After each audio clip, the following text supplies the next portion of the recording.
Heading to prison. That's what's next for an Oakland County doctor accused of sexually abusing his patients and secretly recording them. Thanks for joining us this noon. I'm Rhonda Walker. Dr. Omer Ajayez pled no contest to multiple charges, meaning he'll skip trial and head right to sentencing, where he faces up to at least 25 years in prison. This case began with a tip from Ajayez's own wife back in August of last year. When authorities searched his home, they found 6 computers, 4 cell phones, and 15 hard drives, one containing over 13,000 videos that Ajayez recorded over a 6-year period. Ajayez came to the United States from India in 2011. He worked at several hospitals, including Sinai Grace Hospital in Detroit, Ascension Genesis in Grand Blanc, and Henry Ford Macomb in Clinton Township. 2 class action lawsuits have already been filed with dozens of victims claiming that they were sexually assaulted or videotaped against their will. Investigators believe that more victims could be out there. The Oakland County Sheriff's Office has set up a special email for potential victims to come forward. You can find that on our website. The QR code right now in the lower left-hand corner of your screen will take you there as well. Ajayez returns to court for sentencing. That will happen on December 2nd. Today, Gompers Elementary Middle School in Detroit is closed for a second day after a student allegedly stabbed a classmate. The district is now reviewing its safety protocols, but parents still have questions. Our Shantae Passmore explains. As you can imagine, families have a lot of questions, but the only way they could ask those were through a screen. That family meeting we told you about yesterday, that was held virtually, and we know a lot of parents said they were hoping that was something that would be done in person. Now, on Thursday, classes were also partly canceled because the district wanted to reassess its safety protocols. But this time around, kids are out for the day because officials are scheduled to offer virtual emotional support sessions on Wednesday. District leaders say a student reportedly wounded another student at Gompers Elementary Middle School following an altercation from Monday. And families we spoke to again say administrators waited too long to communicate what had happened, and they're demanding accountability.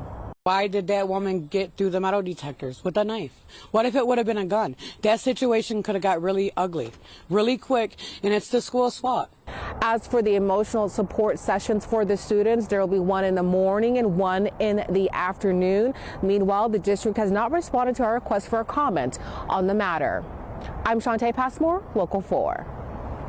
Shantae, thank you. Also in Detroit, an assistant principal at Edward Ellington Conservatory of Music and Art at Beckham Academy is now in jail. He's accused of sexually assaulting a student at his home. 54-year-old Jerome Younger was arraigned on Thursday and is facing first and second-degree sexual conduct charges. The alleged assault occurred off school grounds at Younger's house. A spokesperson with the Detroit Public Schools Community District confirmed that Younger has been placed on leave and is no longer allowed on school property while the internal investigation continues. Overseas now, tens of thousands of people are on the move in Gaza now that a ceasefire between Israel and Hamas has taken hold. The ceasefire marks a key step forward, ending a 2-year war that has killed tens of thousands of Palestinians and reduced much of Gaza to rubble. President Donald Trump said that he expects Israeli hostages to be released on Monday or Tuesday in an exchange for Palestinian prisoners. 48 hostages remain to be returned, 20 of whom Israel says is believed to be still alive. Back here in the United States, the federal judge that is hitting the pause button on President Trump's plan to send National Guard troops into even more American cities. NBC's Maggie Vespa is outside the ICE detention facility in Illinois with the latest. Hey there from this ICE detention facility in Broadview, Illinois, where 24 hours ago we saw National Guard troops out there on foot, some up on the roof at some points, patrolling this building. 24 hours later, a very different picture. We haven't seen any in the wake of this temporary 2-week restraining order issued by a federal judge in Chicago yesterday. That judge, April Perry, saying in court the National Guard, in her words, would, quote, only add fuel to the fire that the defendants themselves, meaning the federal government, have started.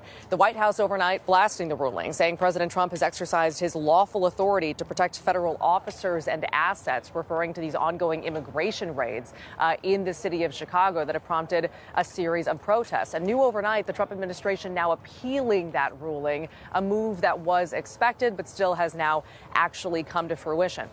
It's also worth noting that yesterday's hearing in Chicago was one of several that played out across the country tied to these National Guard deployments. Out west, a panel of appellate court judges also heard the administration's case for deploying the National Guard into Portland, Oregon, amid ongoing protests there as well. A decision in that case is expected within the next week. Back to you. All right, Maggie, thank you. On Capitol Hill, the government shutdown is now guaranteed to drag on into a third week. The Senate left town last night after failing once again to reopen the government. They will not come back until Tuesday. By that time, it will be the fifth longest shutdown in U.S. history. The impacts are starting to pile up as well as paychecks are not being sent. Today, for example, is the first day that federal workers will see a hit to their paychecks. Military personnel will miss their first paychecks next week on Wednesday. There continues to be air travel delays, and some states and organizations have begun pausing benefits for WIC. That is the nutrition program for women, infants, and children. Melvindale is still under that boil water advisory for a third day while the city flushes the system and tests samples. Earlier this week, a valve problem with the Detroit Department of Water and Sewerage shut Melvindale's water off. Meantime, bottled water can be picked up for free at the Kessie Fieldhouse on South Dearborn Road between 10 a.m. and 2 p.m. daily.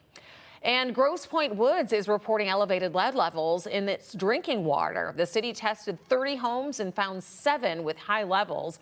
All the homes will have their service lines replaced. The city plans to test more homes to find out if it needs to take more action. It's another sunny day out there. Nice blue skies with only a few clouds. Meteorologist Brian Sherman in for Ashley this noon with a look at the potential for maybe a little rain this weekend.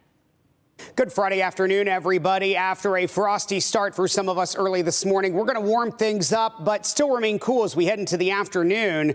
Outside of the metro, some 40s and even right around 50 early this morning down in Grosse Ile. But those 30s are northern and western tier of communities and even upper 30s this morning down in Monroe County. The frost advisory has expired, and I think we're going to warm things up a little more as we go through the overnight tonight and into the start of the weekend on Saturday. We've got a cold front off to the west that's going to move in for the start of the weekend. So some rain showing up earlier today over Wisconsin, moving toward Lake Michigan. So while we keep some sunshine into the forecast today, expect more clouds, especially as we head through the evening and into the start of the overnight hours tonight. High temperatures today into the mid 60s before dropping into the 50s heading into the early portions of the overnight. But we also start to bring in the chance of those rain showers for the first half of the weekend as well. I'll talk more about the rain showers to start the weekend, then drying things out heading through Sunday into early next week. Details in your full 4-1 forecast coming up in just a few minutes.